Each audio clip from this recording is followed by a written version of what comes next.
thì thật có hay không rồi thì nói nó đấy thì nó ra cái chỉ cái tiền nó này để thì nó là nó có biết mà có cái tiền gì mới tao cái tiền mới tao ở đây ở đây thì nó ấy chỉ tiền nó rồi lên thì ada chat tiền đấy Yes.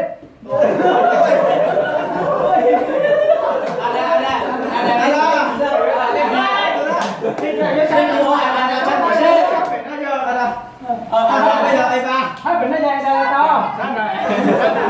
ở đây lên cười chat tiền đấy Hai bên nó dài dài tao. Đấy dài tao. Eva C Eva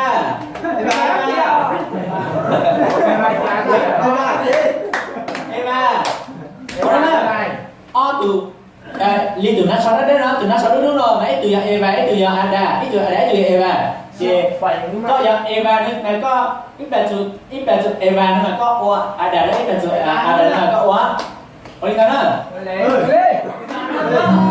có biết không nó là con nó rồi đóไม่ใช่ตอโอไม่ใช่ตอแต่อ้อtừ nó sau đấy nha ôi sao nóไม่ใช่ตอไม่รีบมาก็เข้าเลยมาใช่ตัว Quan hệ máu đỏ.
ra ngoài hay là từ sát lồng mà con mua con có sát lồng hay sát từ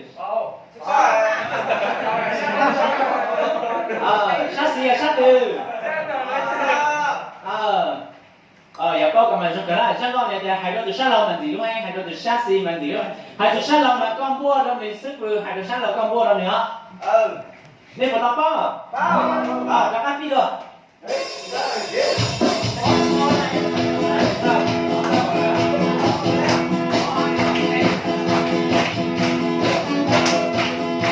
Gõ để không bỏ lỡ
gì chứ mà Gì?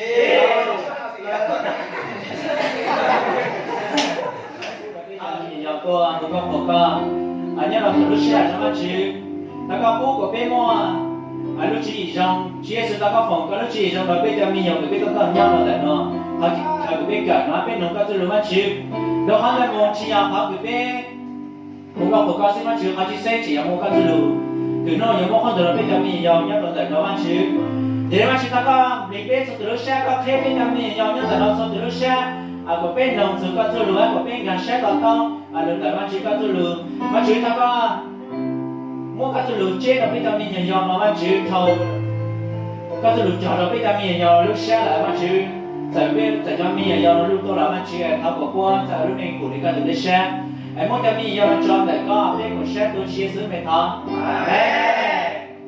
cái này mỗi chuyện nó không ai tin nghe rồi nhau Đâu?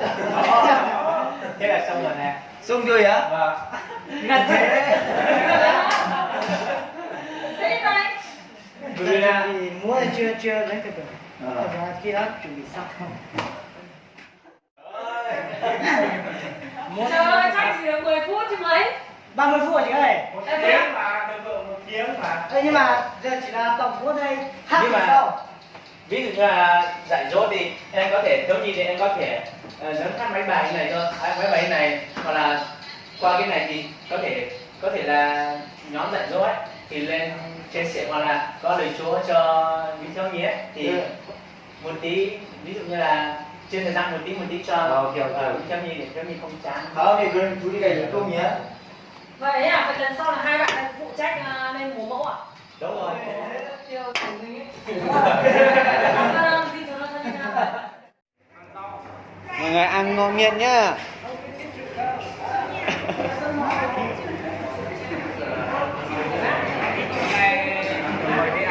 Rồi.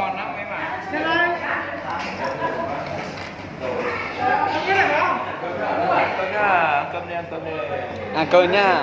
Mời cả nhà ăn cơm nhá. Ôi, bàn dưới này chén rồi à? Chén rồi nhanh thế.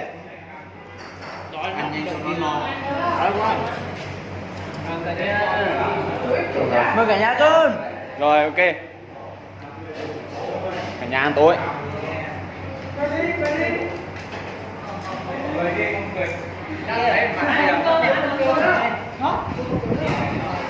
Rồi ăn rồi.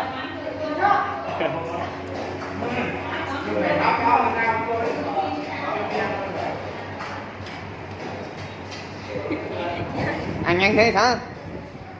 Đi hết phần của anh luôn đấy.